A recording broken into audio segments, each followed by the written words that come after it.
Eu recomendaria esses dois livros por eles trazerem uma reflexão muito importante pra gente, que a gente pode levar para nossa realidade, que seria sobre ações. Por exemplo, o Alto da Barca do Inferno, ele se passa no julgamento final, entre o céu e o inferno, duas barcas que levam ou para o céu ou para o inferno. Todas as pessoas que foram condenadas para o inferno, na vida que elas levaram, elas fizeram algo que não foi um ato moral, foi um ato imoral. Elas fingiam ser alguém e enganavam pessoas, eram muito apegadas a bens materiais, e isso não era visto de bom tom para a Igreja Católica. Essa obra do Alto da Barca do Inferno foi feita por Gil Vicente para criticar a sociedade da época e falar que todas as ações que as pessoas tiveram em vida, mesmo ninguém vendo, porque elas fizeram atos imorais e falaram, pô, não vou ser condenado porque ninguém tá vendo, ninguém sabe. Mas tem consequência, todos os nossos atos têm consequências. Então essa crítica era o intuito de Gil Vicente. Então essa reflexão pode até ficar pra gente por isso, e eu recomendaria por esse motivo.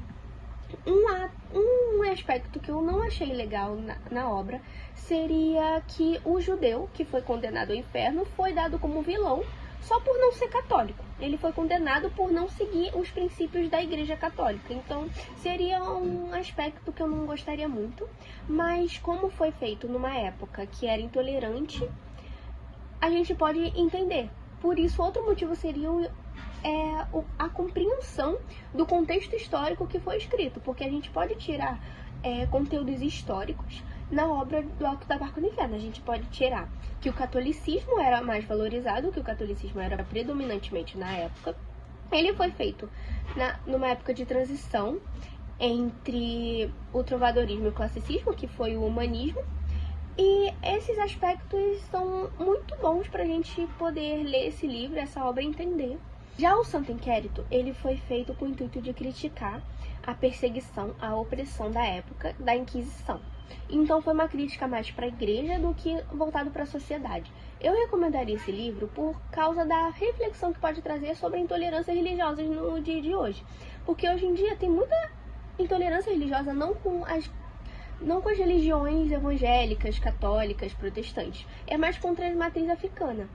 Que se você segue uma delas, ou você vai ser perseguido, não perseguido como naquela época, mas com xingamentos, com preconceito, igual a Branca. A Branca era judia, ela não fazia ações que agradavam a igreja e foi perseguida por ela.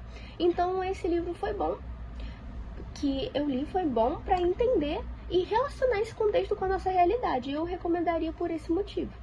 E também para ter mesmo aspecto da Alto da Barca do Inferno é conhecer o contexto histórico que estava acontecendo. Ele traz reflexão e conhecimento. E entender mais sobre os gêneros que são escritos, que é o gênero dramático, que é a peça encenada. Então, essa obra tem vários benefícios para ser recomendada.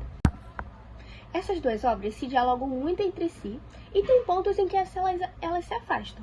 Um dos pontos em que elas se aproximam, que tem relação, é as duas fazerem parte do mesmo gênero literário, que é o gênero dramático, que é feito com o intuito de ser encenado por atrizes e atores. Então, o desenvolvimento do enredo é dado por diálogos e ações dos personagens. Não vai ter textos enormes descrevendo um local ou como os personagens estão fazendo aquilo. Você vai entender a história por meio do que os personagens fazem, igual um teatro mesmo que você assiste. Esse gênero literário é feito com o intuito de ser encenado teatralmente, igual um roteiro de filme. Oi, meu nome é Maria Luísa. Hoje eu estou aqui para fazer uma intertextualidade do assunto abordado anteriormente, na atualidade brasileira. Nos dias de hoje, conseguimos ter muitas informações devido às redes sociais. Com isso, a gente consegue juntar com a problemática da obra e ligar com os dias atuais.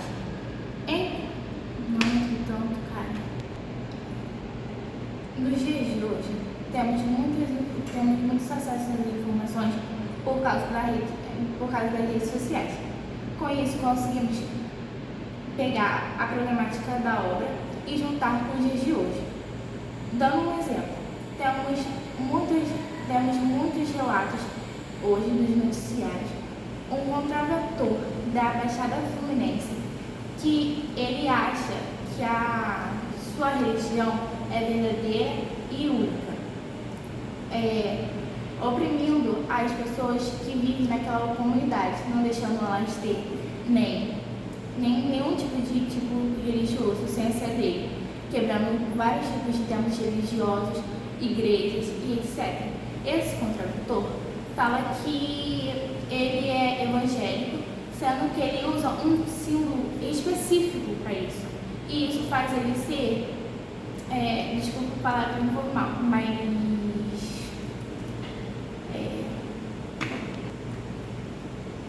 fazendo ele ser um hipócrita, desculpa a palavra, como que ele fala, mesmo ele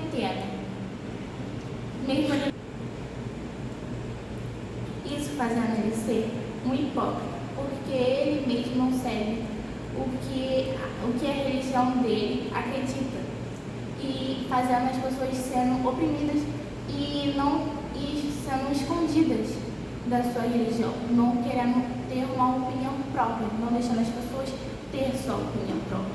O assunto que eu abordei anteriormente, eu peguei uma frase do padre questionando a Branca sobre os princípios católicos. O padre fala: mas os judeus e os maus são sinceros em suas leis. Isso é religião. Acha mesmo que eles podem se salvar, como os cristãos? Com essa fala do padre, conseguimos entender que ele fala que mesmo as pessoas de outras religiões, mesmo acreditando e seguindo elas, não têm a mesma salvação que os católicos, ligando o padre e o contraventor. Isso o contraventor dá a entender a mesma coisa, que a religião dele é única e verdadeira para ele, e tem que ser com todos, oprimindo as pessoas a seguir a mesma religião que a dele. E isso fica tão nítido, mas tão nítido, que isso fica muito claro que o mundo ainda não mudou, que o Brasil ainda não mudou, que ainda tem muito preconceito religioso, que tem muito assédio, muito assédio.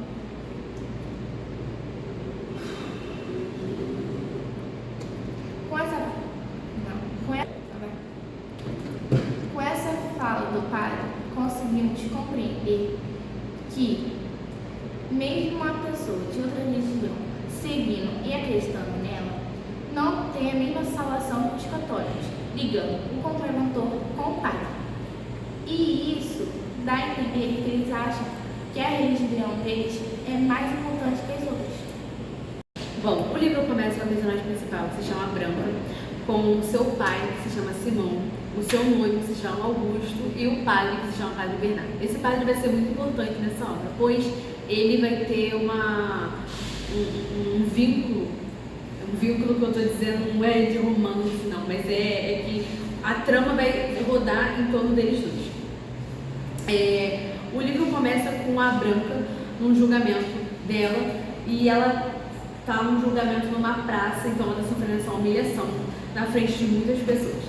O livro faz um flashback do porquê dela estar ali, e é aí que entra o padre, porque ela ajuda o padre, ela salva o padre de um afogamento, e o padre se vê na obrigação de querer salvar ela, mesmo ela dizendo que não precisa ser salva, e ela também não sabia do porquê, o que ela precisava ser salva. Ela tinha esse questionamento do por que eu preciso ser salva? Eu estou bem, eu estou de boa, eu estou vivendo a minha vida tranquilamente, não tenho o que eu ser salva, não estou sofrendo perigo, não estou sendo perseguido e tudo mais. E ele fica, não, eu tenho que ajudar ela, eu tenho que salvar ela, fazer a salvação divina. Então ele fica com esse pensamento, poxa, ela é uma pessoa, como é que eu posso dizer? Dá um pausa. Ela é uma pessoa inocente, para ele todos os que são inocentes são os mais fáceis do mal possuir, vamos dizer assim. Então, por ela ser uma pessoa inocente, ele quer salvar ela, sendo que ela sabe que é o mal, mas se o mal não afeta ela, não tem para que ela se preocupar. Esse é o pensamento dela. E o padre, em vez de salvar ela, ele acaba prejudicando muitos planejamentos dela futuro, como o casamento dela. Ele interfere muito nisso. Ela queria que ele fosse o padre do casamento dela, porque ela gostou muito do padre, mas depois o padre foi, enfim. Quando ela salvou o padre, ela teve que fazer respiração boca a boca, então ele se sentiu atraído por ela. Então ele culpava muito ela. Então ele queria fazer a salvação dela e a sua própria salvação, porque ela acabou que fez uma coisa que puxou um sentimento para ele que ele não tinha, ele nunca teve, nunca teve essa experiência. Enfim, ele nessa de ajudar, ele acaba complicando a vida dela e tudo mais. Ele acaba por dar uma pausa. Em conversas, eles descobrem muita coisa sobre a vida dela. Ele descobre sobre os antepassados do pai dela, descobre que eles não eram exatamente cristãos. E ele pergunta pra ela se ela vai às missas todos os domingos, ou se não for domingo, vai durante a semana, uma vez na semana, uma vez na semana.